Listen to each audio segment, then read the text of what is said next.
Hi guys, review muna tayo ng 2024 model ng Wigo. Ito yung entry level ng Wigo. Pasok tayo sa loob. Yan. By the way, ang height ko is 5'7". So, sakto naman din dito. So, ito siya, manual type.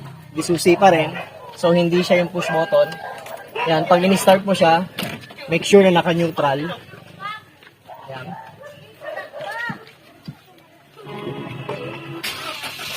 Yon, so nag-start na. So kung titingnan nyo, magkano yung consumption niya dito tayo? Magkano yung consumption niya ng fuel niya per liter? So nag-average siya ng 13 kilometers po per liter. So mura pa din. So dito makikita nyo, wala siya nung nung touchscreen. Sinauna pa rin siya pero okay lang din.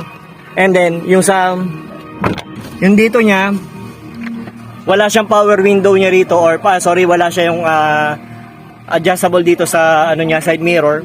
Mano-mano lang siya pero okay lang din. Pero ang maganda rito, yung dito niya, naka-power window siya. Ganda. Tapos yung aircon niya, sinauna pa rin yung aircon niya. So, pero yung aircon niya malamig Yun. Tapos yung seat cover niya, mas maganda ngayon. Tapos yung nakikita nyo sa gilid dito, parang pangkarera yung tsura Then yung sa loob niya, napakaluwag. Tapos yung niya rito,